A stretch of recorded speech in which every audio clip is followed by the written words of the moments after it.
Hello, hello. Hello, everybody. How are you doing? Let's see if I can post this on Twitter. Okay. Wonderful, wonderful. How are you guys doing? I see we got a couple of people watching on Rockfin, which is always good. Sound off. Where's the roll call? I want to see a roll call on YouTube. I want to see a roll call on Rockfin. I want everybody to sound off. Let's go, let's go, let's go. If you're here, type here. Even if you're watching on replay, type here. Okay? I'll come and inspect later. Get that number of likes going up. You know the thing, man. I don't have to repeat the thing all the time. We're here to do the news. By the way, have you ever realized when you watch the news, I'm talking mainstream media. So basically when you watch the propaganda, you know, when you turn on the television or like it's 8 o'clock news, they'll always have this this music that's supposed to be suspenseful, right? Weird. That was weird. Get ready. Your daily dose of horror is coming. No, let's not do that. I need to have some better music for the countdown, right? Something calm. But definitely no tension music. We don't want that. So anyway, we have a lot to discuss. Oh, by the way, I need to show you my t-shirt. I finally got it. Look, I'm wearing the war criminal merch. Here it is, Uncle Joe's Rainbow Coalition Death Cult. Isn't that amazing? Look at that. Come on, man. All right, hold on. I'm going to show it off for you. All right, ready? Take a look. What about that? Isn't that awesome? Uncle Joe's Rainbow Coalition Death Cult. You can get yours too. The URL is store.richardmedhurst.com. And you can even get it on a mug. Someone ordered it on a mug. Kudos to you. And yeah, I think Mona, she had there's another one on the website with Hillary Clinton, and she had the Hillary Clinton t-shirt with this as a hoodie on top, and she called it War Criminal Friday. That's just hilarious, honestly. So go get your War Criminal merch. Get your Unity merch with the Unity. You can see the Unity drones over there, right? The Unity birds, and yeah. Don't play yourself, man. Hold on. Let me pull There we go. That's just beautiful. That's just beautiful. Okay, so I think you can see it now. Isn't that cool? Look at that. Yeah, so I need to get myself the hoodie. But I got myself the long tee. There's Hillary, by the way, if you want. There's the Hillary one. Chilling and killing. Anyway. Definitely go get your merch, store.richardmedhurst.com. Yeah, there we go. That's the Hillary one. But I'm wearing the Rainbow Coalition Death Cult because I think this is the best one. And again, kudos to Mona. She designed this, so I think that was great. But let's get to the news, man. Let's get to the news. So we have some BS to be covering as usual. By the way, I see 124 people watching, only 70 likes. You guys are trying to short me. Look, man, I'm not a sucker. Okay, you are not the Biden administration, and I am not the average American. You're not gonna fuck me like he's doing with the stimulus checks. I see 126 people watching. I want 126 likes. So get to it. And if you're watching on Rockfin, I see Ricky Rants. I see Tarot. Okay, so let's get to it, man. Let's get to it.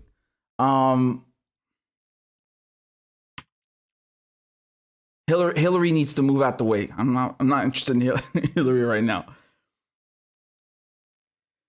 So I want to talk a little bit about the whole hypocrisy surrounding Julian Assange and Navalny. There's a stark contrast in the way that not just Western media, but Western officials, leaders, politicians, prominent figures are addressing these two cases, right? And because the consensus is what? Is that, well, you know, Navalny is a political prisoner. So is Julian Assange, right? And I'd argue Julian Assange exponentially more so. And there's a huge difference in the way they're being treated. Now, the starkest difference here comes straight from the Australian Foreign Minister, because as you recall, Julian Assange is an Australian citizen. He's not British, even though he's rotting away in a UK maximum security prison in Belmarsh, nor is he American, right? Even though the US wants to jail him for 175 years. I think that's the quintessential example of a political prisoner, right? When you're being hunted by half the globe, yeah, that pretty much makes you the political prisoner. So I just want to show you a statement here from Marise Payne. She's the Australian Foreign Minister. Okay, take a look at what she says. She says here regarding Navalny, Australia is deeply concerned by Russian authorities' arrest and subsequent sentencing of Alexei Navalny to 2 years and 8 months imprisonment. The European Court of Human Rights concluded that Mr. Navalny's 2014 conviction, which was used as grounds for his current detention, was unlawful and politically motivated. We call for Mr. Navalny's immediate and unconditional release. Very clear. When is this issued? 3rd of February, 2021. Just a month earlier, 5th of January, 2021, here's her statement on Julian Assange. We note the UK court's decision in relation to the application to extradite Mr. Julian Assange to the United States, which the court has made on the grounds of his mental health and consequent suicide risk. Australia is not a party to the case and will continue to respect the ongoing legal process. Now that is very, very different from we call for Mr. Navalny's immediate and unconditional release. Why aren't you calling for Julian Assange's immediate and unconditional release? He's an Australian citizen. You're the Australian Foreign Minister. It's your job to go and defend him, as Australia's government has done in the past for other Australian journalists and political dissidents in other countries, right? What are you doing? Also, she notes down here, I don't know if you can see this. She says, we have made 19 offers of consular assistance to Mr. Assange since 2019 that have gone unanswered. Now, if you look over here, Stella Morris, who's Julian Assange's partner and the mother of his 2 children, she says Julian hasn't refused consular assistance. But regardless, consular assistance won't cut it. She's probably right. So I don't know what that is, if that's true or not, that they've made 19 offers. I don't know if that's true. But you can tell from the language, there is a huge difference. I mean, this is unmistakable. That's not a small difference or no, they're not mincing words here. They say we call for Mr. Navalny's immediate and unconditional release. Jesus Christ, you would think Navalny is an Australian citizen, perhaps, right? No. Is Australia a party to the case? Because look, in the case of Julian Assange, she says, hey, we have nothing to do with that. Australia is not a party to the case. Yes, you are. You whether you like it or not, that he's an Australian citizen, you are very much a party to the case. And if you're going to say that about Julian Assange, who's your own citizen, how can you not say that about Navalny? Again, this is not even 1 month apart. It's very clear.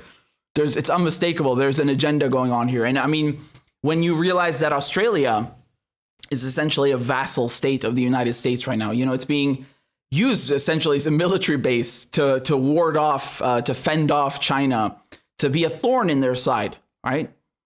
That's one aspect. This is another aspect of it, right? This is another aspect where you see the Australian government is ready to abandon one of its own because the United States says so, right?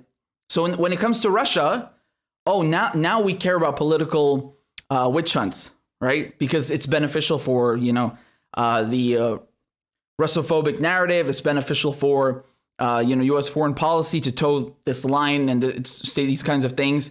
But for someone who challenges U.S. hegemony like Julian Assange, oh no, we're not a party to the case. Don't you love that?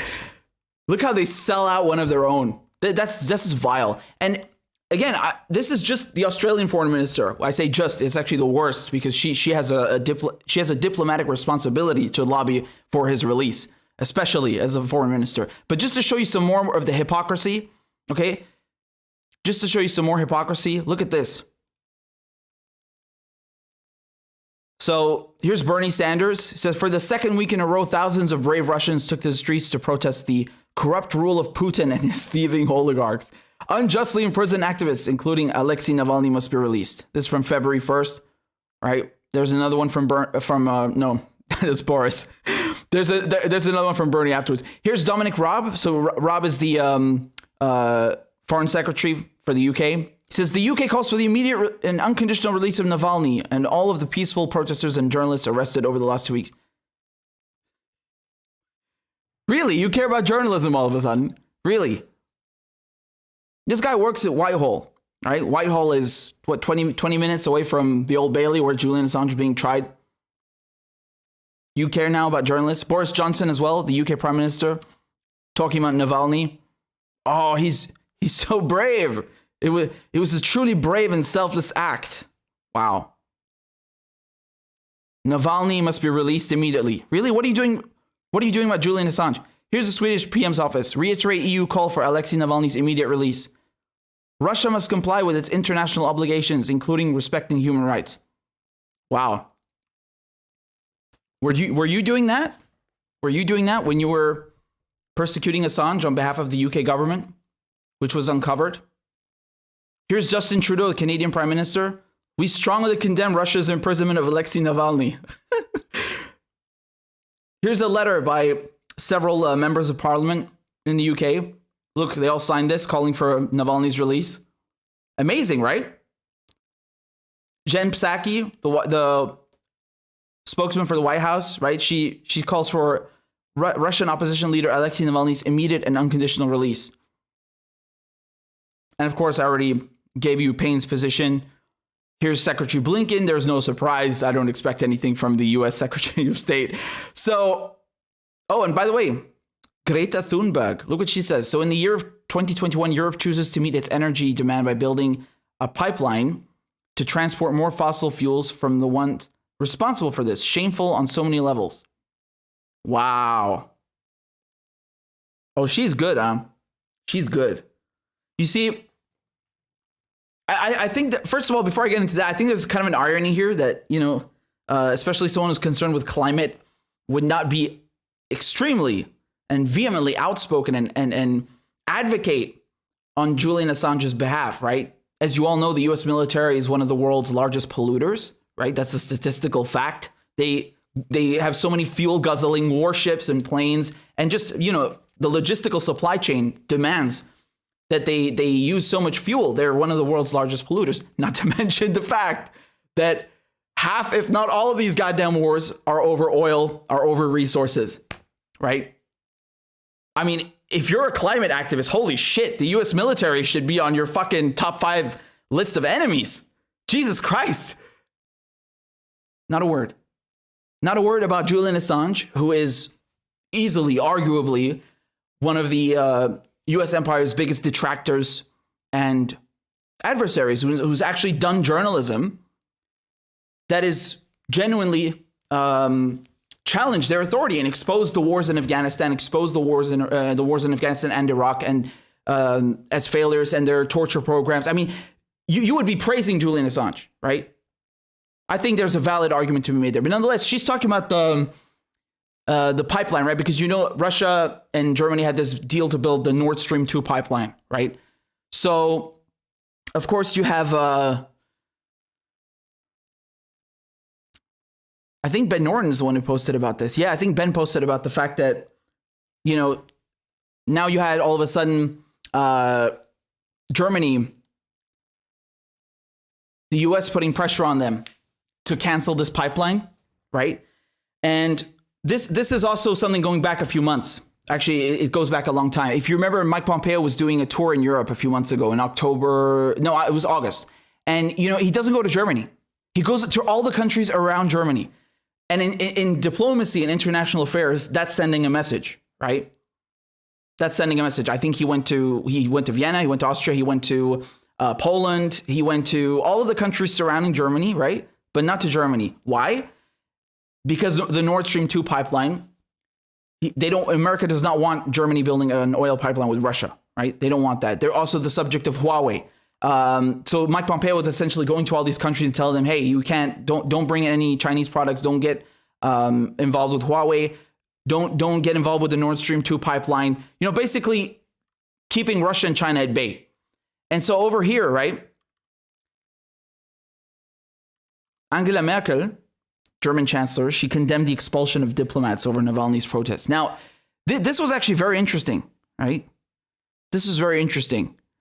Oh yeah, here's the one I was talking about with Ben Norton. So you see, Ben Norton says the alleged quote-unquote poisoning of Navalny was 2% approval and poses no threat to Moscow, is extremely suspicious, and it's having its intended impact, trying to stop the Russian-German Nord Stream 2 pipeline, which the U.S. said it would do anything to stop. So it's wonderful seeing Thunberg take that side, right? But anyway, just to talk about this right here, this headline with the expulsion of diplomats. So this was incredible, right? You had the media saying, "Oh my God, look at what happened with Navalny. People are taking to the streets, and there's outrage and uproar." And of course, I never saw any cameras at the vigils for Assange, right? I never saw any of those, even though those take place every week. But yeah, all of a sudden they were covering all these mass protests in Russia. And what's interesting is that you had the U.S. Embassy in Moscow posting protest routes online. And you had diplomats, German diplomats, and other European diplomats participating in the protest. Now, I need to explain something to you, man. That's bad. That's really bad. And this is not new. You've seen this behavior before. If you look at what happened in Lebanon, right, last year, well, now we're in 2021. But last year, when they had these, at the end of 2019, they had all these protests in Beirut and Saht al-Shuhada, and these anti-government, anti-corruption protests. You also had the U.S. embassy over there supporting them, right? And you could argue that they're legitimate because you definitely have corruption in Lebanon, but it's not the job of an embassy to get involved in the domestic affairs of another country. Do you understand? That's extremely rude at best. That's at best. And in Syria, at the start of the civil war, as they call it, right? The war on Syria, you had the U.S. ambassador, Rob Ford, out in the streets with the protesters. That's not your job. You're meddling in the internal affairs of a country now, right? You're taking a side. You're actually demonstrating and showing support to overthrow the government that is hosting you. Like, again, it's rude at best. It's this is meddling in another country's affairs. That's outside the purview of a diplomatic mission. You're not supposed to do that. Just like put this in a perspective. Can you imagine if the Russian embassy in Washington, D.C. was telling people, "Oh yeah, take this route to the capital and avoid this one." And you see Russian diplomats out in the street at the insurrection. Can you imagine that? Can you imagine that? Can you imagine Syrian diplomats doing that, or Lebanese diplomats? And okay, we don't have to say insurrection. We don't have to, take it to that scale. But I mean, it's essentially what it is, right? You want to look at Syria and tell me that was better or milder? It's way worse, right? This also calls to overthrow the government. You had the fucking U.S. ambassador out in the street with people trying to overthrow the government. I mean, think about that for a second. What would the United States do? Would that not be condemned by half the planet? So why is it okay for European diplomats, Western diplomats to do that in other countries? It's not your job. You're not allowed to do that. That's outside your purview. You understand? So anyway, I just wanted to make that little parentheses on that. But and this is not even getting into the right wing racist shit that Navalny has said. But if we're I'm trying to argue. I'm trying to demonstrate to you the hypocrisy here from Western officials and Western media. Right? When it comes to a figure who's backed by the West, because he's against Putin. Oh, now he's a hero. They whitewash all of his racist shit that he said against, immigrants and against Muslims, and the skinhead marches with neo-Nazis. They don't even mention that. Most people have no clue about that. They say, oh, there are mass protests. They make the case for him, right? And portray him as some kind of hero. Because why? Why? Because he's a political prisoner. But when it comes to Julian Assange, who's also a political prisoner, silence, radio silence. It's incredible. I mean, we're talking about one of the most famous journalists on the fucking planet. Okay? Who's really challenged power structures in the West. And he was being persecuted in the middle of London, in central London. Nothing. Where was all this outcry from Bernie Sanders? Where was Greta Thunberg? Where was the Swedish Prime Minister? Where was Justin Trudeau? Where was Boris Johnson? Where was Dominic Raab? Where was Bernie Sanders? Where were all these politicians? Where was the EU when it came to Julian Assange? Yes, Julian Assange does have lots of international support. He has support from lawyers for Assange, doctors for Assange. There are so many organizations that have called for his release. I know. But Bernie Sanders won't even say his name. Have you seen a joint letter from members of parliament in the UK calling for Julian Assange to be released? If Dominic Raab, the foreign secretary, and the Prime Minister Boris Johnson care so much about journalists, why are they letting Julian Assange be persecuted like that? What is he doing in Belmarsh prison? Have you seen any of that agency on his behalf? No, you haven't.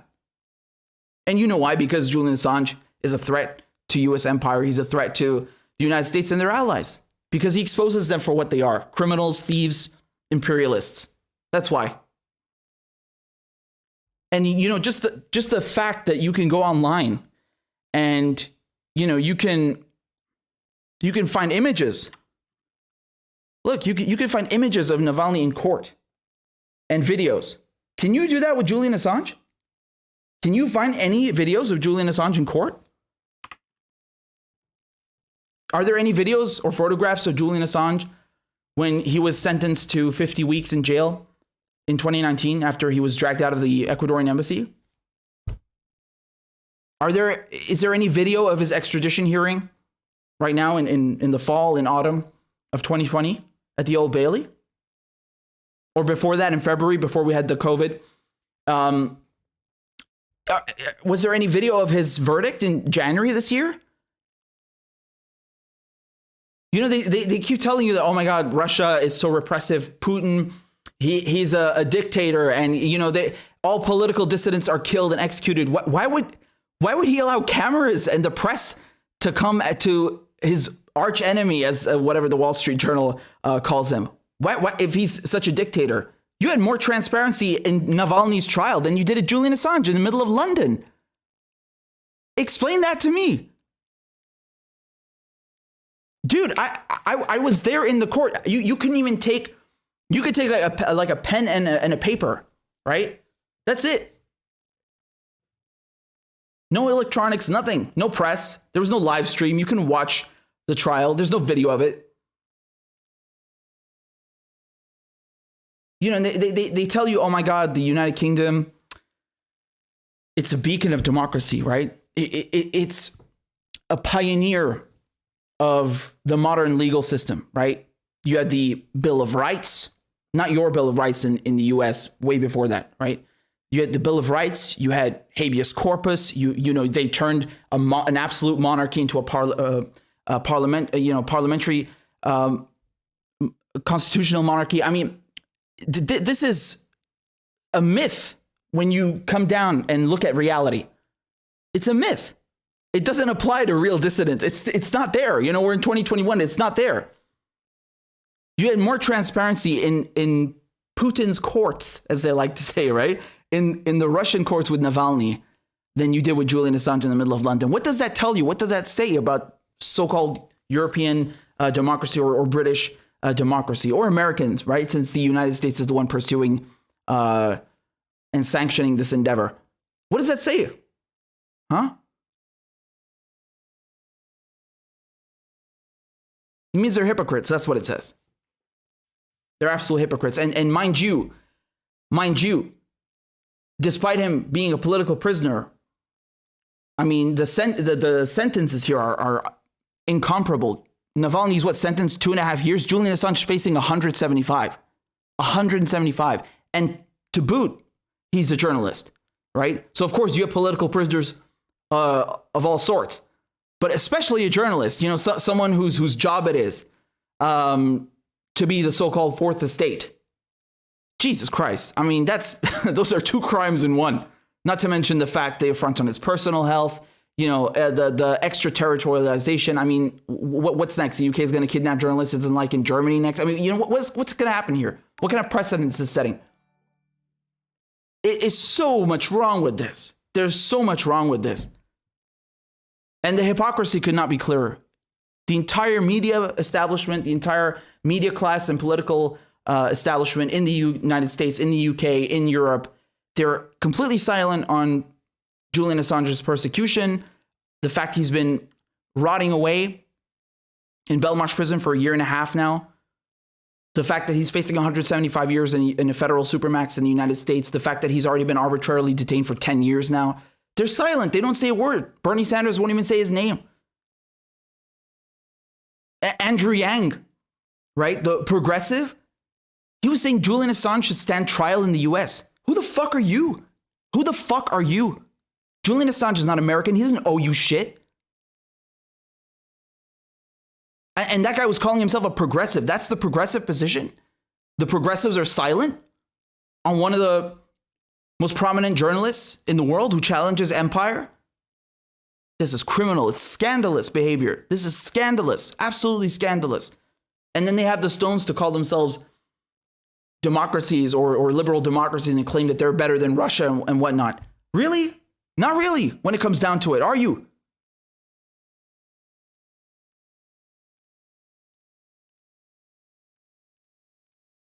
This is unbelievable. It really is. It's scandalous.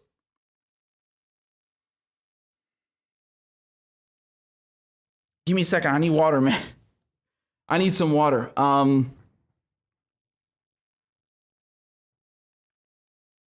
Wonderful. We got 300 people watching. Make sure you've hit the like button because of the algorithm. I'll get to your super chats in just a second.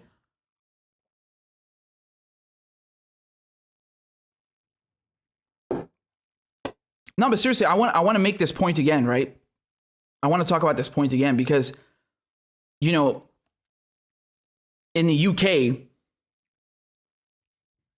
you know, they teach you like, oh yes, boy, we're quite civilized. Yes, we're quite civilized bunch, aren't we? Yes, we revolutionized the legal system. We have a parliament. You know, they're very proud of their constitutional monarchy, right? The fact that you had habeas corpus, you had a Bill of Rights. You remember the UK doesn't have a constitution. It just has a bunch of documents, okay? There's no constitution. So nonetheless, they're very proud. They, you know, and the UK colonized 1/5 actually of the planet, 25% of the world's surface and population. In what, under what guise, right? Oh, the white man, the white colonizer from Britain is more advanced. He thinks he's more civilized. He thinks that his system is more fair and more just, and he knows better. And that's why he has to go and colonize the rest of the planet. Of course, it's not just about that. They're stealing, they're plundering. But there's also a racial, you know, there's this an element of superiority to it, right? This brainwashing. And to this day, you have tons of people thinking, yeah, the empire is something to be missed. So, you know, where is that? How does that translate into reality? It doesn't. It doesn't, because I saw it in my own eyes, right? I was there at the Old Bailey, and you had 5 people allowed in the gallery, right? And they tell you it's because of COVID. Okay, well, hold on a second. Why didn't you just let people look at, watch the trial, observe the trial online? Julian Assange's extradition hearing took place in the England and Wales Central Criminal Court, also known as the Old Bailey. Dude, this is in the city of London. It's in central London. I mean, just from the name, I'm telling you, it's the Central Criminal Court. There's no excuse whatsoever that this trial, and the judge, remember, the judge decided on purpose to limit media access. And on the first day, if you remember, on the first day of the trial, so what is this, September 7th, 2020? There were like around 40 NGOs, observers, MEPs who had their access revoked all of a sudden. How can you do that? Based on what? What is your excuse to do that? How do you call that open justice? How can you come and tell me that your system is fair? How can you come and tell me that this is a democracy with a functioning independent judiciary? It's not. It's being run by the United States. This is a mockery. This is actually an insult. You know, if British people actually really respected their own country, they would be outraged that the United States is running their own court in such a way. Not to mention the fact that it's an affront on press freedoms, right? Not to mention that. So you can't come and tell me this, man. And you know, you have activists who have to line up at 5 a.m. Again, God bless them, to get everyone who couldn't get in, right? So what is that, man? You're going to come here and tell me that that's a functioning democracy, that you care about journalists and press freedoms? Fucking hypocrites. This is intolerable. It's scandalous. And you know, it's really disgusting that you see all these political figures. Oh, they're outraged about Navalny. Okay, fine. You claim you care about political prisoners and witch hunts, and you're against that. What about Julian Assange? Oh, we don't care. They're turning a blind eye. Julian who?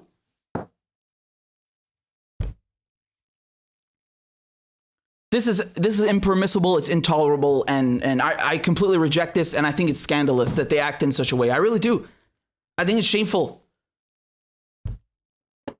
And again, keep in mind, you're seeing this from all of them. All of them. The British, the Americans, the Germans, the Swedes, all of Europe. And just keep in mind, which countries are actually behind all of this imperialism and plundering and theft of resources and killing. It's the same ones, incidentally. And that's exactly why they hate Assange, because he exposed their empire for what it is. That's what WikiLeaks did, right? And it's interesting, you know, it's interesting. You see,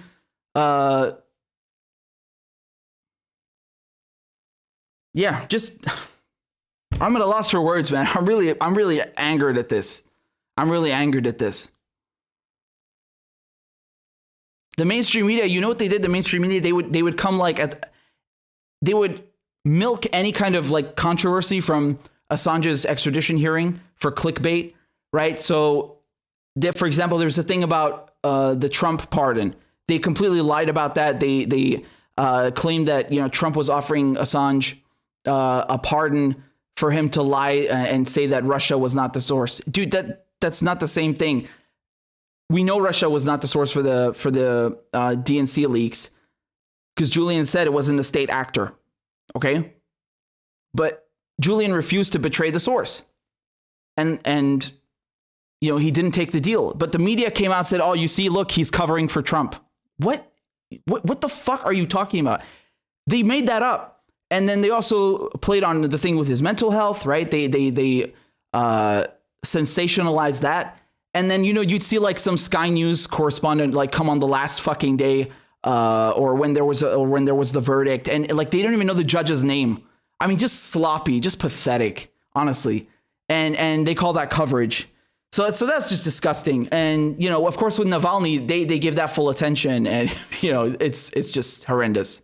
It's horrendous.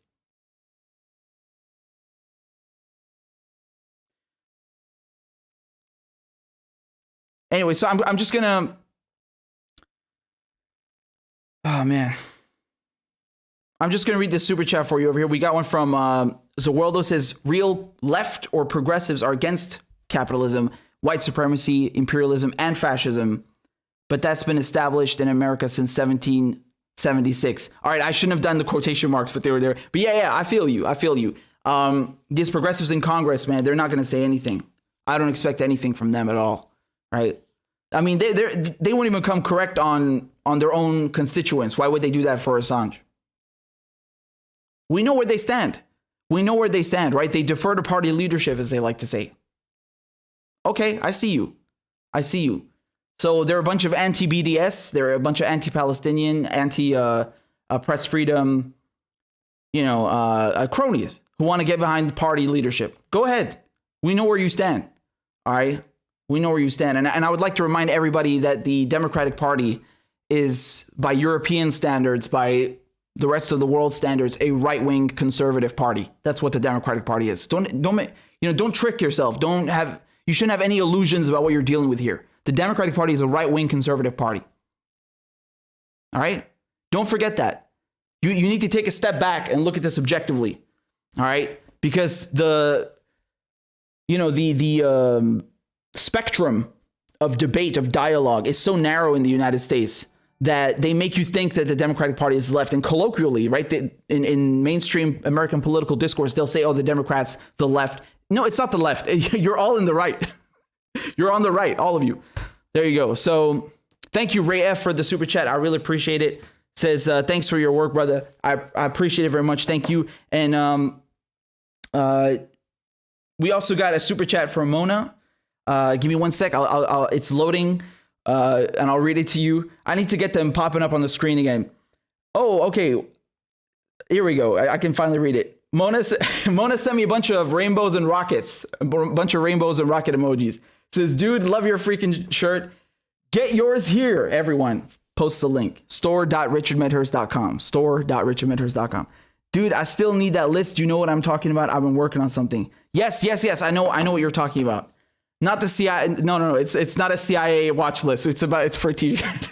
The list. It's like every time you hear the word list, shit, what list am I on now? I'm probably on a few already by now. I don't know. Who knows? We also got a super chat over here from Joy on Rockfin. Thank you very, very much. And we also got one from Andrea. Says hashtag free Assange, hashtag pardon Snowden, hashtag jail the politicians. Thank you, Andrea. I really appreciate it very much. And we also had got a huge donation from Ramzi. Thank you very much, Ramzi. I really appreciate that. Ramzi Abdurrahman. Thank you very much. Slamli Habibi. I really appreciate that very, very much.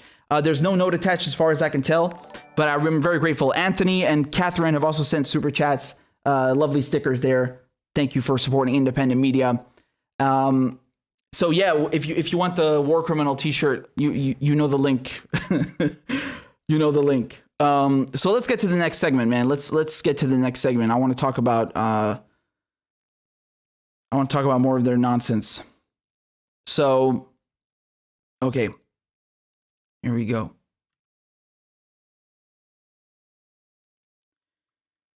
So,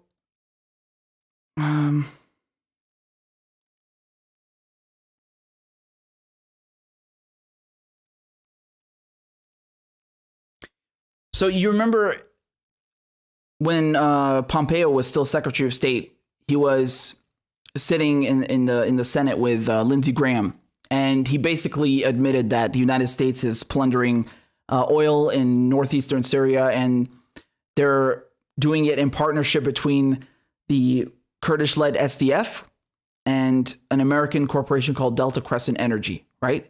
So the obvious, I warned you about this. I don't know how many videos. I told you when Biden comes in, he's going to keep stealing the oil. I told you this. And Trump was, he was brazen about it. He kept saying, we're keeping the oil. We've got the oil.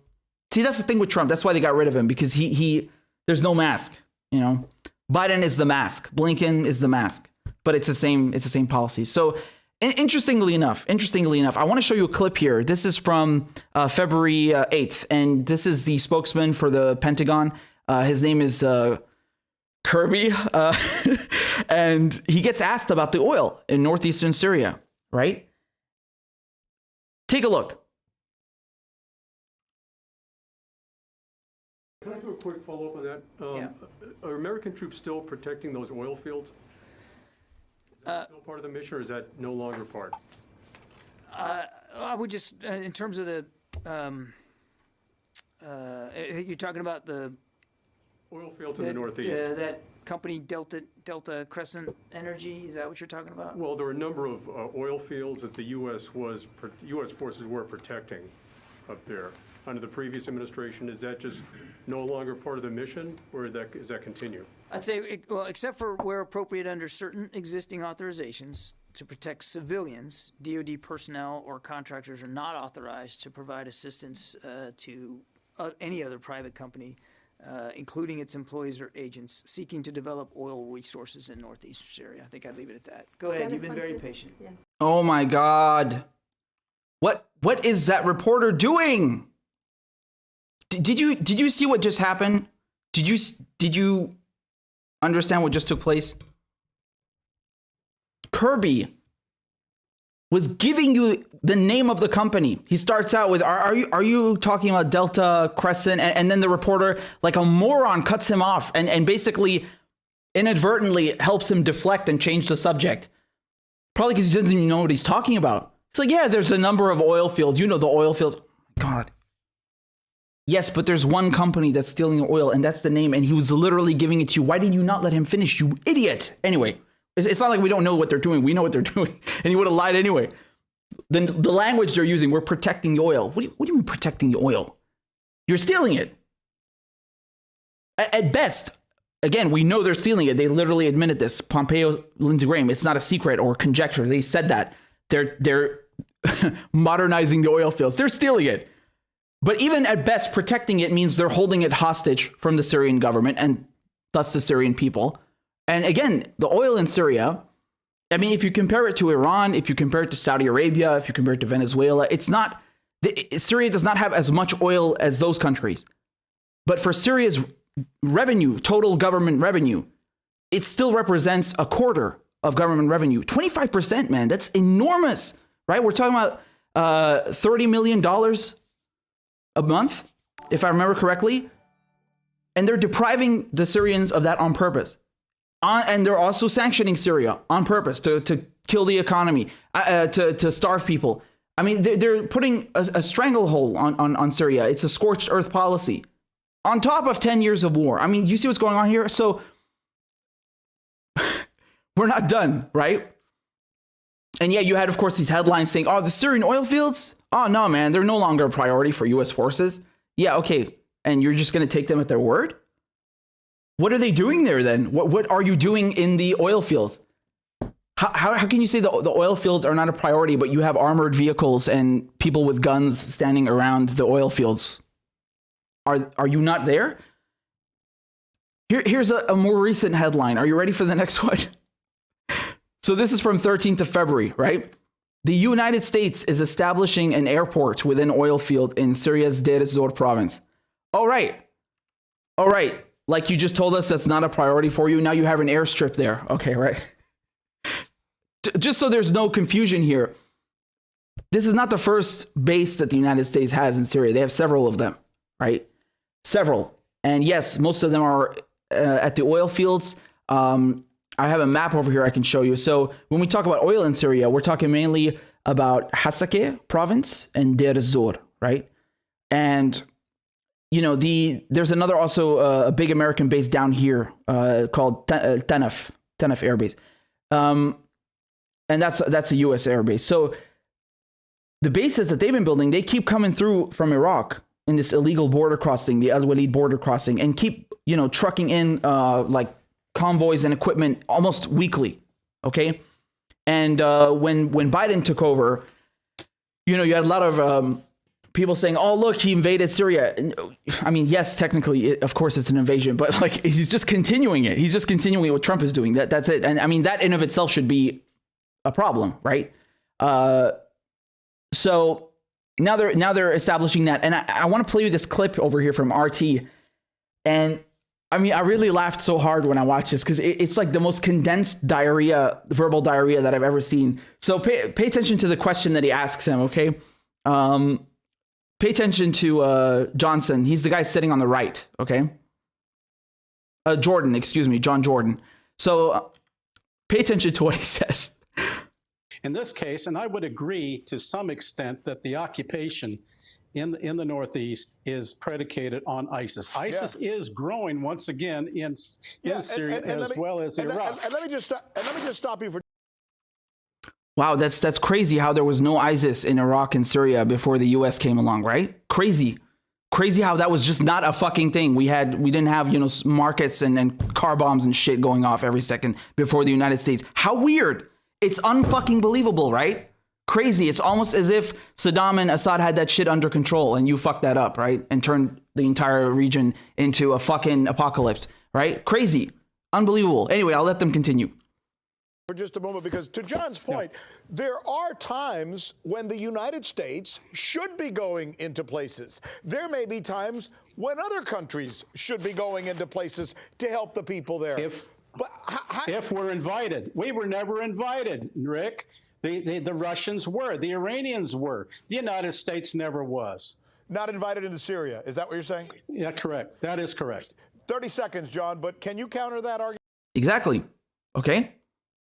Russia has had a naval base in Tartus, which is over here on the coast on the Mediterranean, since 78. It's like 40 years now, over 40 years they've had this base. Okay. So over here on the coast. La Ia Tartus, and I think they have a second one, a tinier one, but the main one is in over there. And anyway, pay attention to the response now, okay? From this guy over here on the right. Argument. Absolutely. The Iranians are bad guys. A lot of people are concerned about the Iranians in Syria. Syria is largely a no man's land. It's the Wild West. And the Syrian government itself isn't elected, and its own legitimacy is seriously in question. It is not a democratically elected government. Therefore, it doesn't have the same legitimacy as, say, a Western government does, or Russia, for that matter. So, no, so it's not the same as being invited. It's about protecting U.S. interests. And by the way, and there's a whole host of UN resolutions dealing with refugees in Syria. So Syria is a lot more complex, and an invitation from the Assad regime doesn't legitimacy create. Hey, the UN recognizes Assad as a legitimate government in Syria. I'm sorry. And we'll have to leave it at that, gentlemen. What a great conversation. You guys are great. Wow.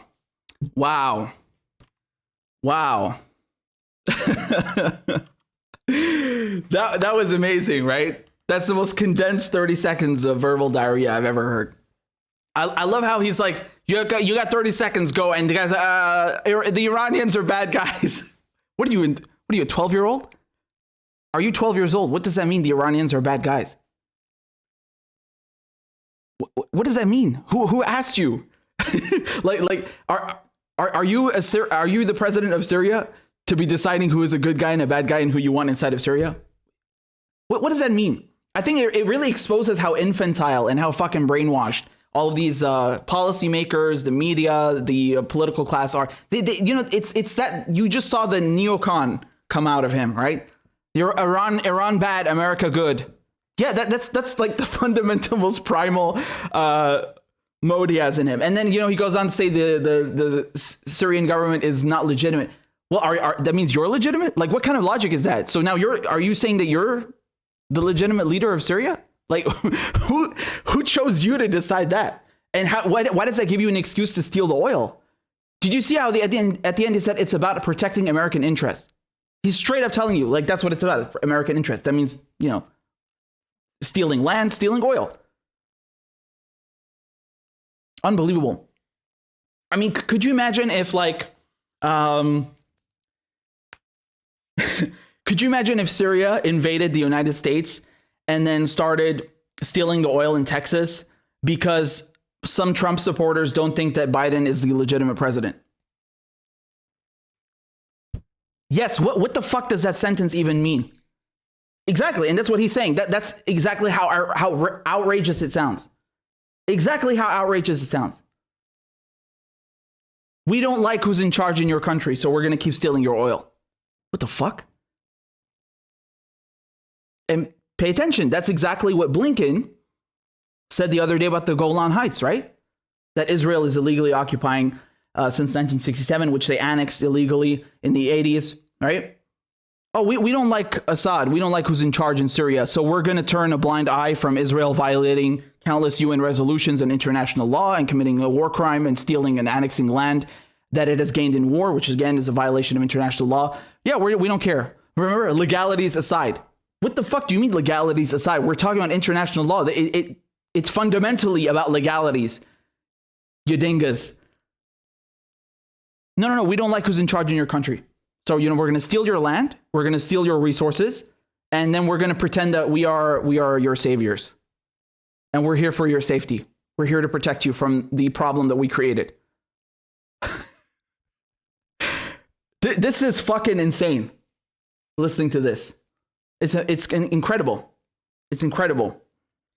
And just to give you some background about the people who founded this company, Delta Crescent Energy, which is stealing the oil in Syria, or as Lindsey Graham and Mike Pompeo say, modernizing, right? Or Biden says protecting, right? They're protecting it. I'm going to come and protect your belongings. Just give me your phone. Give me the keys to your apartment and your car. I'm going to protect them for you. Okay? I'm here for your safety. Just give me all your possessions. I'm going to protect you. Give me your bank account. I'm going to protect you. All right? I'm protecting them for you. Like, do you think you're talking to kids or something? So here's one of the again, I've covered these guys before with you, but one of them is James Kane. Okay, James Kane. This guy was the former U.S. ambassador to Denmark during the George W. Bush administration, and as I said, he's one of the co-founders of Delta Crescent Energy. Now, another interesting thing about James Kane is not that he was not only that he was a Bush administration official, but he said over here, if you look, in December 2010, Kane called for the death penalty for Chelsea Manning, the U.S. soldier alleged to have supplied WikiLeaks with diplomatic cables and Iraq war logs. Oh, you mean for exposing your war crimes, right? I love how they tone things down, right? Oh, it was just a bunch of diplomatic cables, you know. Yeah, okay. What were in those cables? You would care to remind me? But anyway, that's the kind of person we're dealing with, right? A straight up neocon. Now, the other person over here, James Reese, okay? He's a retired Delta Force Army officer. Probably, maybe that's why they named the company Delta Crescent Energy. Who knows? But he's a retired Delta Force Army officer who used to run his own private security firm. What is that security firm? Now, if we go and look at the reporting over here from Responsible Statecraft, okay? Turns out, we're talking about, hold on, I've lost my place here. You'll have to forgive me a second.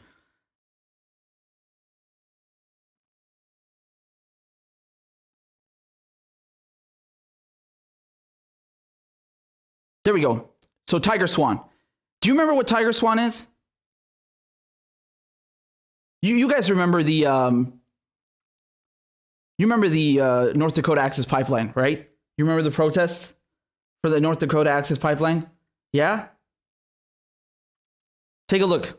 Tiger Swan first rose to prominence in 2016 when it helped suppress Native American and environmentalist protests against an oil pipeline in North Dakota.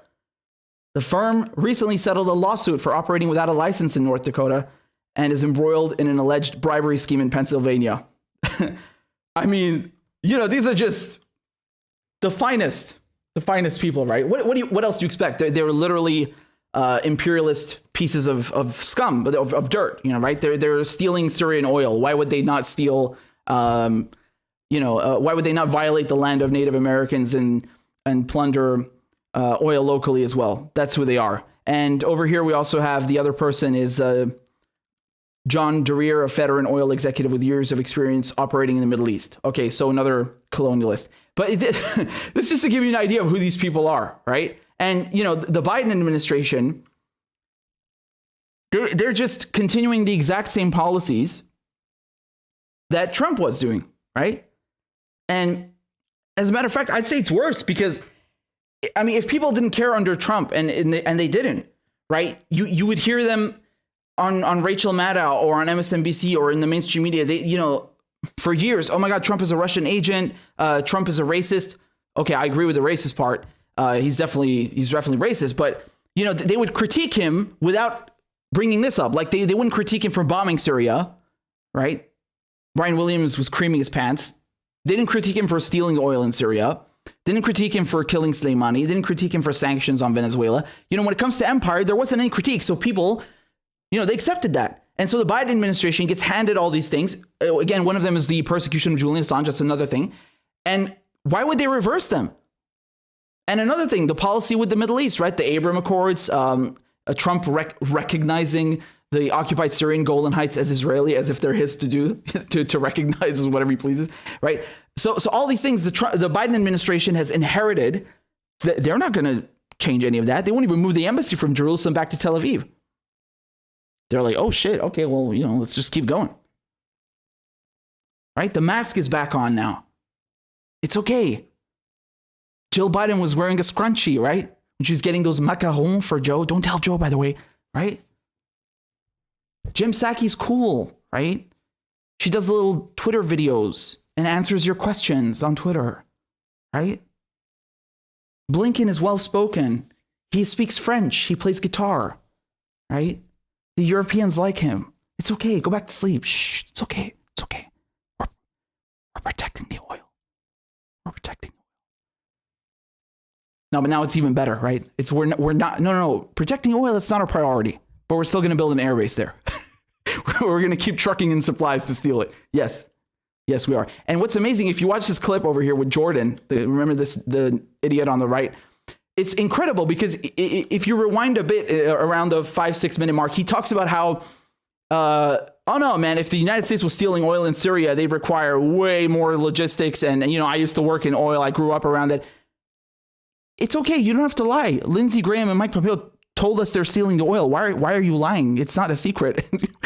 You can't lie. We know already. It's official. They've admitted to it.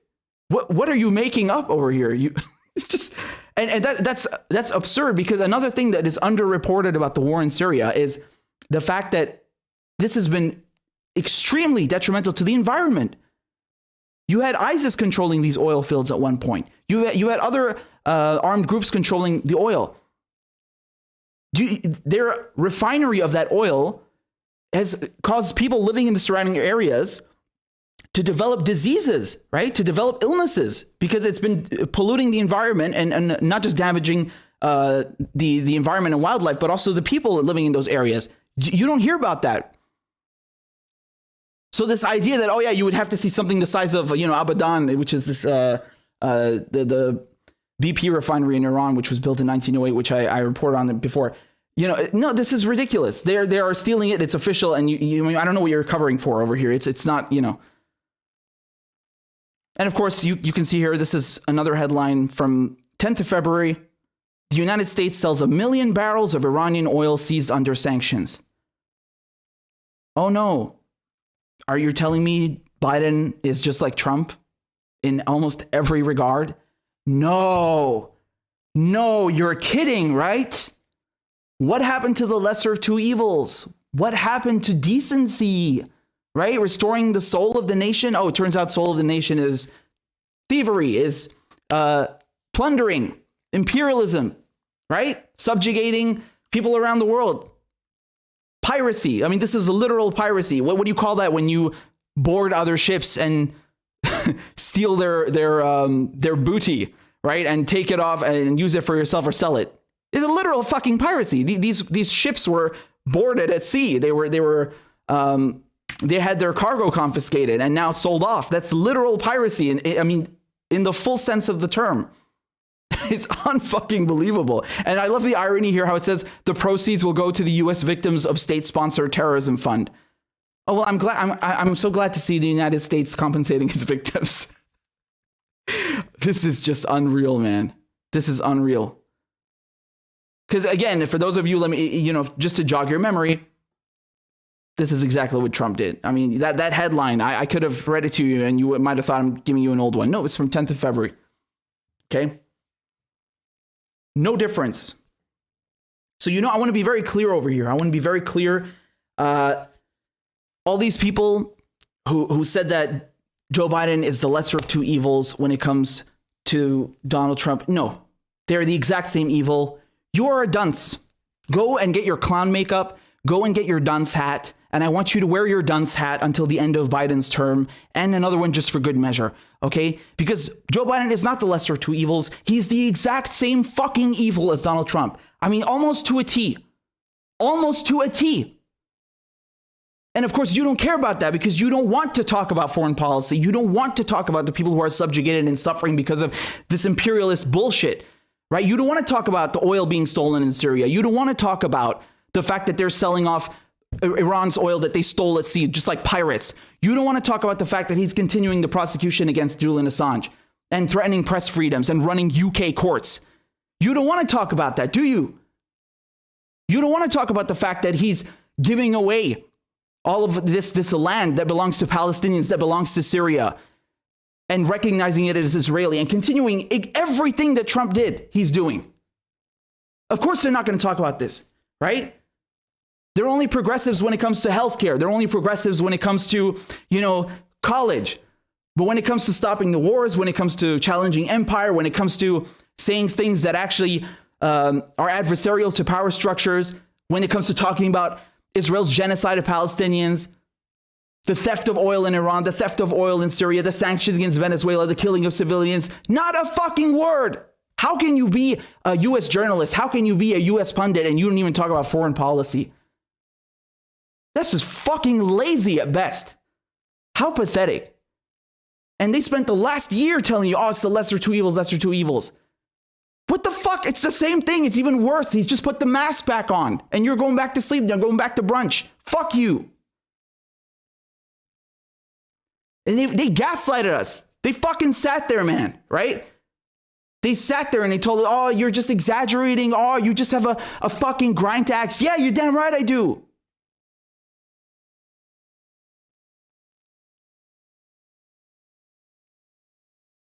You're goddamn right I got a fucking bone to pick and I got a fucking axe to grind. What do you think? How can you not be annoyed and angered and infuriated at this? How can you not be outraged? Jesus Christ, man. They're lying to your faces. They're lying to my face. You take us for suckers? You take us for fools? Motherfuckers, man. Motherfuckers, really. Just continuing the exact same policies with the mask. Shh. Go back to brunch. I'm so disgusted. I really am.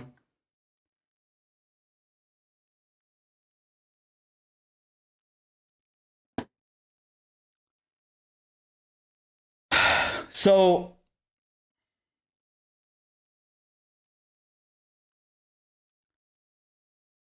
all right, I just want to get this next one ready for you. Putain. All right.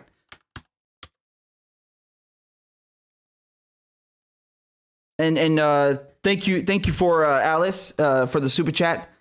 I appreciate it, and I'm having a tough time reading that. Zaza HUH, love your work, Richard. Just a small thanks. I appreciate it very much. I appreciate the love. I'm just making sure I don't miss anyone before I get into the next segment. I don't want to keep you waiting too long. Thank you, Emblem Fate, for the super chat or the tip on Rockfin, rather. The tip, right? Just the tip. I appreciate it very much. And Emblem Fates is no joke. One of the things Washington Post listed as top 10 worst things Trump did was trying to fully withdraw from Afghanistan and Iraq. They hate him for petty, stupid things. End these wars and dismantle AFRICOM. Enough is enough. Mainstream media is a joke. I mean, they won't even tell you about AFRICOM, right? They won't even tell you about that, about Africa Command. They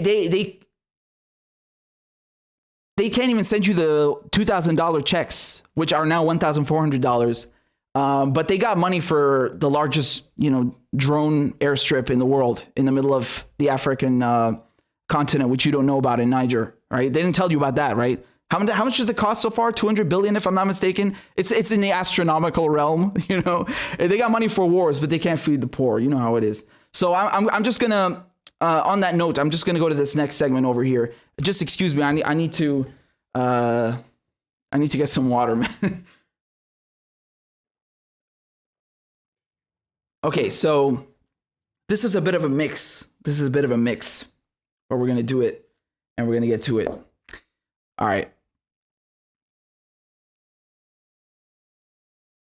So after after Donald Trump incited the erection, as Chuck Schumer says, insurrection. Basically, the Democrats would like to launch a 9/11 style commission. So you remember after 9/11, there was a commission that wrote this 500-page report, and it was very instrumental what they did in the war on terror, because they essentially wrote down the justification for going after Al-Qaeda, and they made it out to be some kind of extremely sophisticated, intricate organization. If you go and read it, there's even a passage about bin Laden personally handpicking the hijackers, if you can believe it, right? So now they want the same thing. They want the same thing for January the 6th. Look, you can see over here. I'm just gonna pull this window up for you.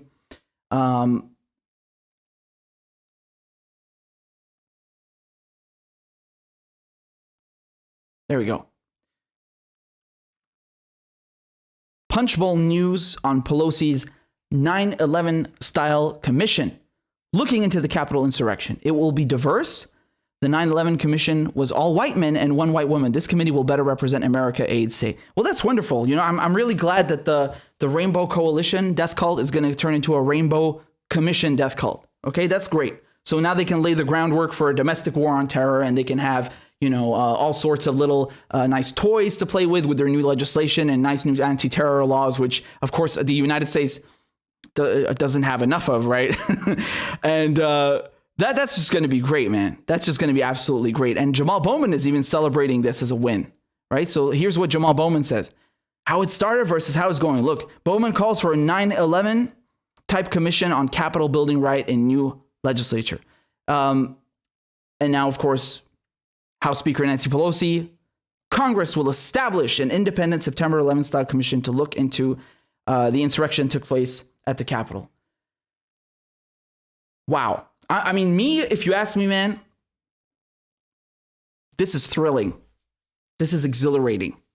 I can't wait. I can't wait to see what they do with this. You know, now that we're in 2021, looking back at the last 20 years, as you can all see, the war on terror has been an enormous success, right? All of these civilians that have been massacred and displaced in Afghanistan, in Pakistan, in Iraq, in Libya, in Syria, in Somalia, in Sudan, etc., etc., etc. Right? A huge success. All of your constitutional rights that have been trampled on with the presidential surveillance program, and then PRISM, and then the NSA, the Department of Homeland Security, and ICE.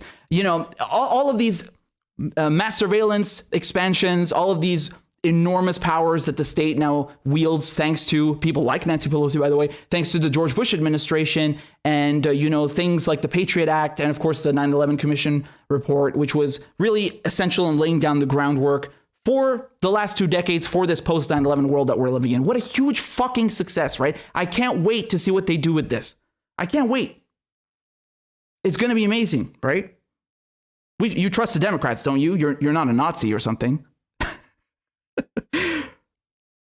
Matter of fact, it's going so well. I want to play you a little clip here from war criminal Karen, right? The one and only Nicole Wallace. Here's what she says.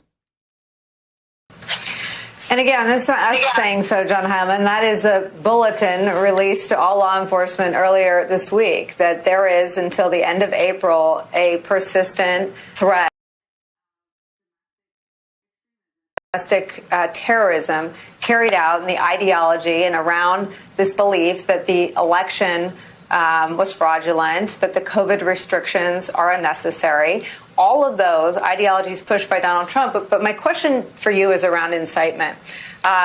We had a policy, and it was very controversial. It was carried out under the Bush years and under the Obama years, of attacking terrorism at its root, of going after and killing and in the case of Amr al-Awlaki, an American, a Yemeni American, with a drone strike for the crime of inciting violence, inciting terrorism.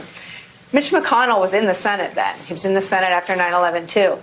How does Mitch McConnell, who understands that the way you root out terrorism is to take on, in the case of Islamic terrorism, kill those who incite it, how does he not vote to convict someone that he said on the floor of the Senate incited an insurrection? They're really showing themselves to do. Look at their faces at the end. Like, did this bitch just say that? Even for them, they're kind of like, you really outdid yourself. You've really surpassed yourself. You've really surpassed yourself, madam, haven't you? Yes. And when I say surpassed herself, I really mean that, because if you recall, she was also on MSNBC arguing in favor of the George Bush torture program. Let me just jog your memory very briefly. You think I'm playing, right? No. Last one was waterboarded in 2003. 3 people. Yeah. And there is a debate Doctor in the room. on whether that is actionable intelligence or not. Doctor in the room when they decapitate people with a knife? We have to start comparing ourselves to Howard. You just said we're a beacon, a moral beacon. So, in the history of this country, I think months after 9/11. There were 3 people who we thought knew about imminent attacks, and we did whatever we had to do. And I pray to God that till the end of time, we do whatever we have to do to find out what's happening. And the notion that this somehow makes America less great is asinine and dangerous. And I swear to God, I have never felt more frustrated with this White House's inability. No. You are fucking dangerous, okay? You are dangerous. I love at the beginning, she's like a drunk wine mom. I just shut up. You war criminal bitch. Remember, she was part of the Bush administration, right? Let me just jog your memory. Look, here she is. Aw, what a cute picture, right? You fucking neocon scum. You disgusting war criminal piece of dirt. How fucking dare you? Jesus Christ. So she's arguing in defense of the torture program under Bush, right? And by the way, if you criticize that, that's dangerous. And to say that America is not great, that's asinine. And now she's saying what?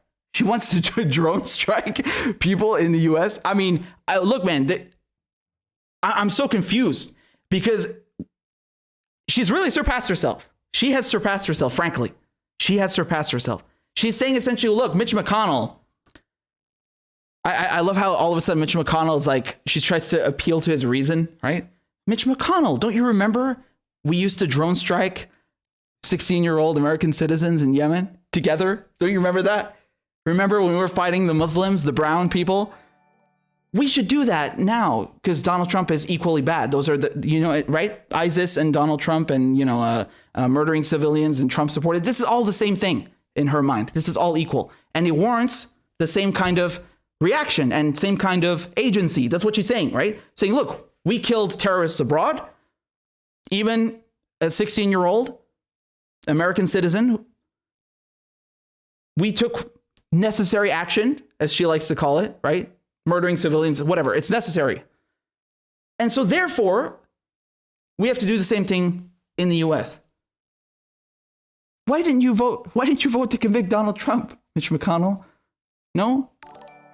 I'm so confused about what she's saying. Is she saying that voting is the same thing as drone striking people? Or that she wants to drone strike people? I mean, like, there's no way you can look at what she said and think that is a sane, rational person speaking. She is fundamentally sick. I mean, this woman is a neocon. I literally just showed you a fucking picture of her. She was part of the Bush administration. I mean, Jesus Christ, what more do you need?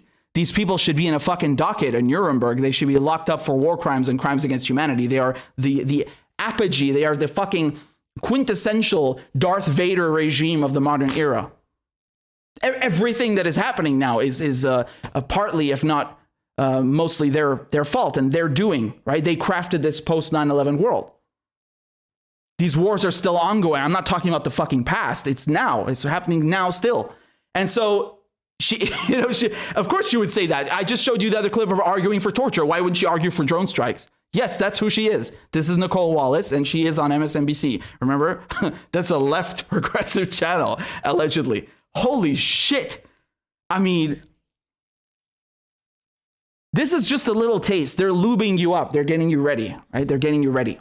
And it started the day of the erection, as Chuck Schumer says, right? And he compared it to Pearl Harbor. Right from the beginning, they're telling you, oh my God, this is the same magnitude as a 9/11, as a Pearl Harbor. It's that big. And you see them. We need a commission. We need drone strikes. We need to engage in the same manner that we did with Islamic terrorism, which, by the way, was also a creation of the US in large part, if not entirely, if you know your history. And so, I mean, this is incredible. It's incredible. I mean, if they're not going to act on it, I hope they don't. I really hope they don't, for everyone's sake. Just the fact that they're saying it should be concerning. Just the fact that they're saying that should really concern you. Okay? Jesus Christ. And I love how they have time for an impeachment, right? Immediately. We got to impeach him in the House, even though he's about to leave in 2 weeks. Okay, now he's impeached. Now we got to wait for the Senate trial. All right? Let's do the Senate trial. We're going to convict him. Oh, he's not convicted? Okay, now we're going to do a commission. Where are the checks? What happened to the checks that are going out the door? When Ossoff was running for election, did he say the impeachment and the commission are going to go out the door? Or, okay, well, the January 6th hadn't happened yet, but It was in the first week of January when they were saying this. And, I mean, you said the goddamn checks. What is more important here? Donald Trump or the welfare of the American people? What is more important here? Why are they wasting time like this? And if, you're going to have people say, well, hold on, you can do both. I'd love for them to do both. Well, actually, I would rather they not do this domestic terror shit. But by your logic, they should be doing both. Why aren't they? Where are the checks? Why aren't they taking care of the millions of unemployed? And by consequence, the millions who've lost their health care? Why are their kids still in cages? Excuse me? Huh? What has changed fundamentally? This is theater. This is theater. And it's very fucking dangerous too, right? It's extremely dangerous. It's astonishing because I'm not just telling you, look at what happened last time. No, it's literally the same people from last time. These people were all in media. They were all in government. They were all part of all of the shit that we are still in now. Okay. 20 years ago is relatively not that long ago. Okay. It's the same people. Why would you trust them? Jesus Christ. Have some goddamn nuance. Jesus Christ. Sickening. Absolutely sickening. Absolutely sickening, you know?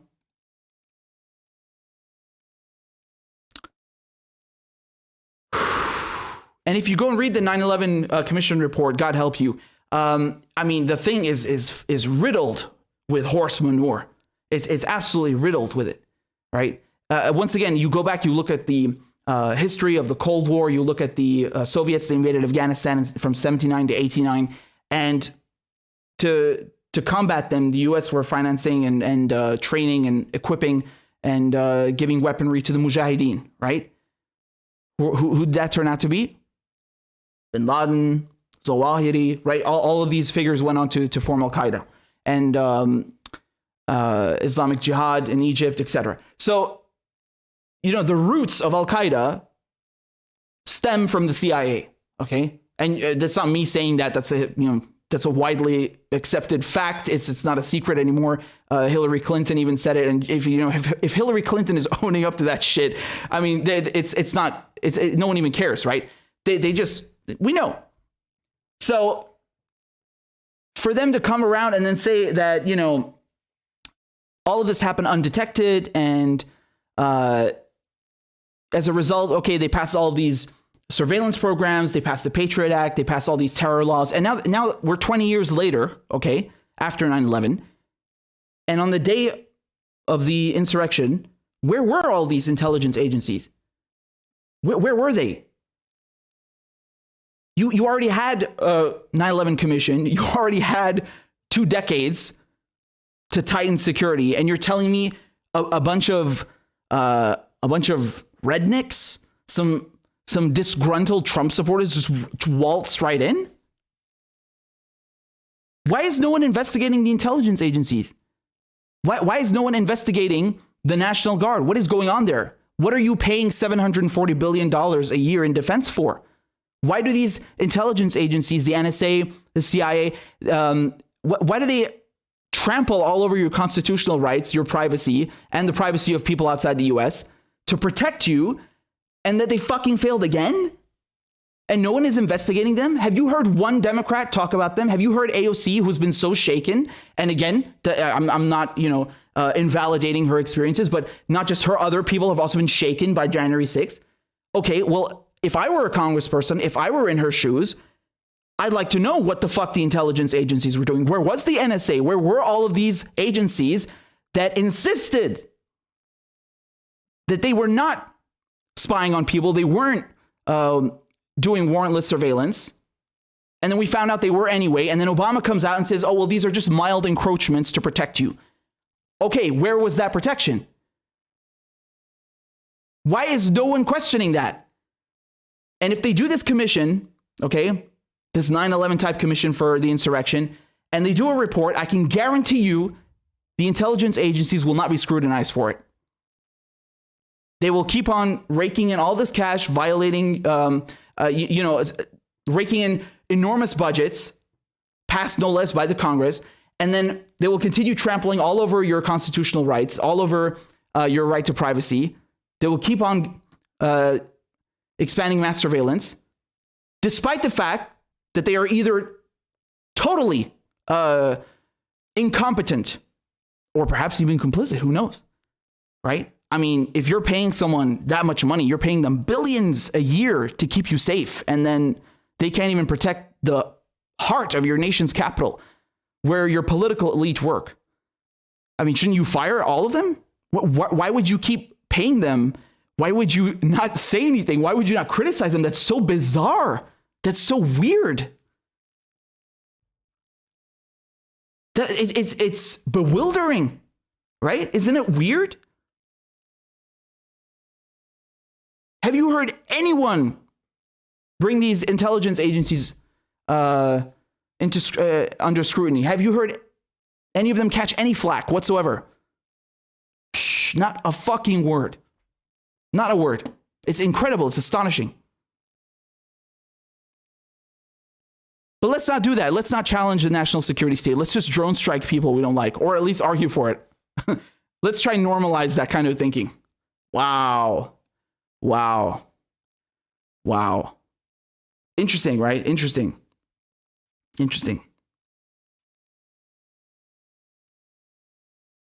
So, and notice the double standard, by the way, right? You notice the double standard here, where it's like we have a threat to our government, we have a threat to our country, an imminent threat, right? That is so grave that we have to take any action necessary or that we deem necessary in order to prevent that threat. This is what everyone is saying, right? I mean, everyone across the board. We need a commission. We need to pass a domestic terror law. We need to do this and that, right? And this is what they did after 9/11.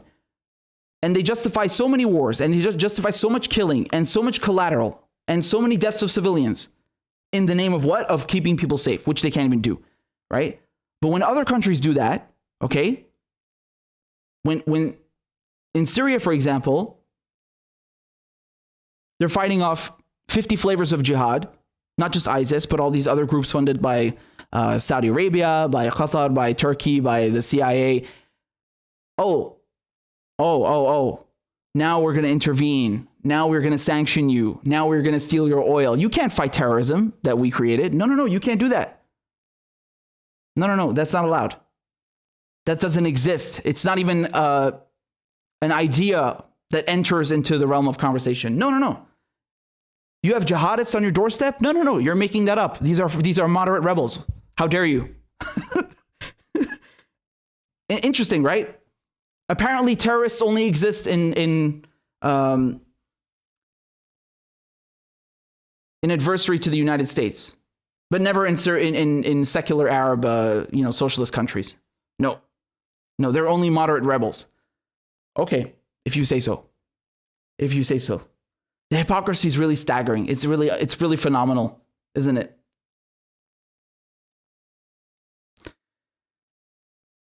So with that said, I need a sip. Give me a second.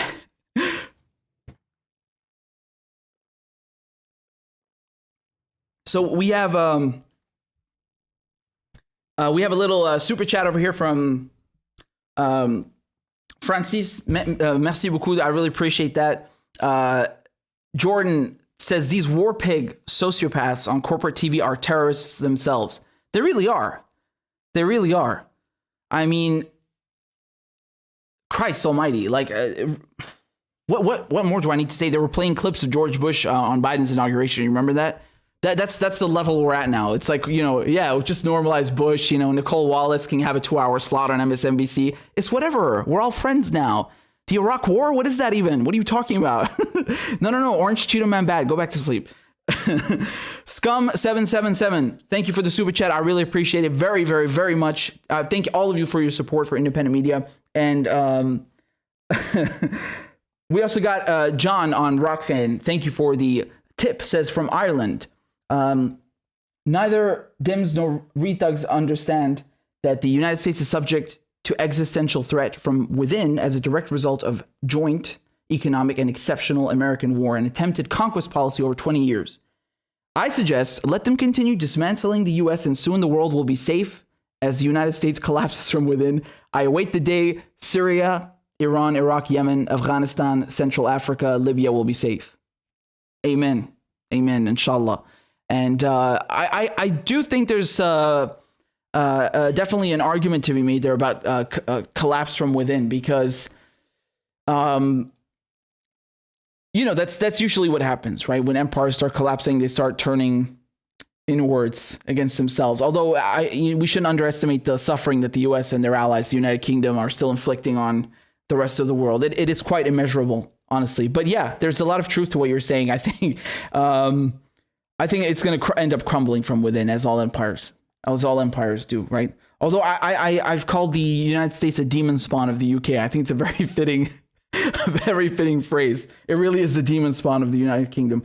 And of course, and Palestine to be free, of course. So there you go, man. Just give me 1 second over here.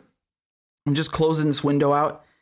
Speaking of war criminals, this one was also designed by Mona. She did a great job over here. This was a chanclas for all, right?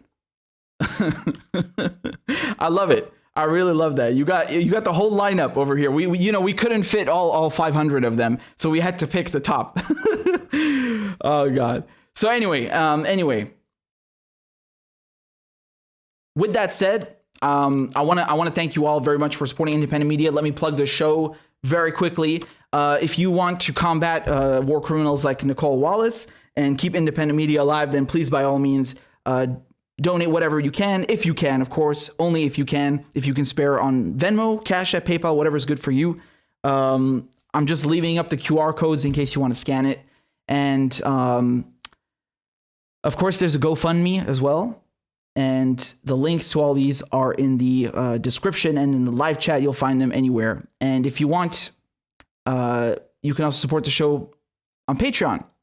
So I think right now we're at 390. We're almost at 400. But you know what? I also want to count the Rockfin members. I'm really happy that a lot of you have already signed up on Rockfin. So that's really good. And I'm gonna have a special guest on in 2 days, right? And that's going to be only on Rockfin. Again, it's free. It's totally free. But I really implore you to make an account there, because you'll find everyone. Jimmy Dore, Nico, Convo Couch, Graham, Unauthorized Disclosure, so that's Saranya and Kevin, Ron Placone, Hardlands Media, Status Coup, Whitney Webb, Lee Camp, and yours truly, and many more. I'm forgetting the whole list, but there's many more. You're going to find all of us over there, and it's really good. So make an account for free, and just so you know, it's kind of like political Netflix, right? If you pay $10 a month, you get everyone's premium. So that's a pretty sweet deal if you ask me. And there's no censorship bullshit, and you support independent media. I think that's a good bargain, but definitely make an account for free. That would be dope. So anyway, we got just give me 1 second over here. I'm trying to switch windows.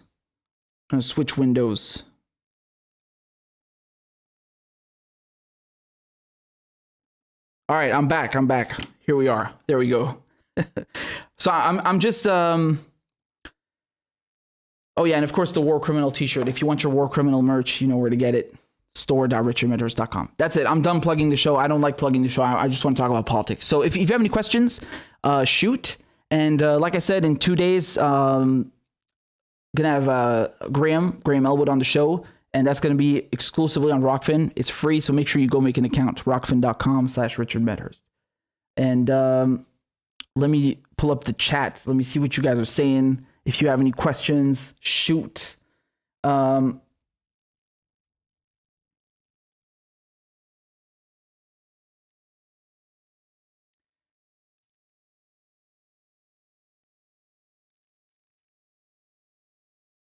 Waterfall says, who is the guest? Well, I just told you. I just told you. And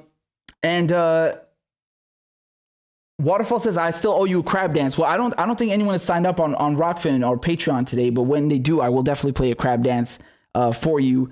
And I want to say thank you as well to Holly for the super chat. I appreciate it very, very much. Oh, here's another one that I missed. Excuse me. You'll have to forgive me for that. We got one from Sarcasm Stardust. Sarcasm Stardust says, would like to invite everyone to join Action for Assange for a Clovers for Assange protest in Washington, D.C. for St. Patrick's Day. Thank you for being a consistent voice on the issue, good sir. Of course, thank you. And again, I'm going to read that again. Action for Assange. Clovers for Assange protest in Washington, D.C. St. Patrick's Day. So that should be March 17th, right? So there you go. If you can make it, definitely do it. I'm there. I'm with you there in spirit because I cannot come to DC. There's no traveling allowed right now. All right. Wonderful, guys. Wonderful. So with that said, I'll see you guys very soon. And thank you for tuning in. Thank you for supporting independent media. And make sure you've hit the like button if you haven't. And that's it. That's all I'm going to say for now. Unless I'm forgetting something. Oh yeah, we got one from Pookie says, stop slouching. Thank you for reminding me. I'm gonna stop slouching. Put the mic up here. There we go. Is that better? I appreciate it. Says Pookie says, thanks for all your work. Thank you for supporting all the work. I appreciate it very much. All right, so good night, guys. Have a good one, and I will catch you very soon. Rob says, no question, just gratitude. Thanks, Richard Medhurst. We got a clover and a heart, and of course, solidarity.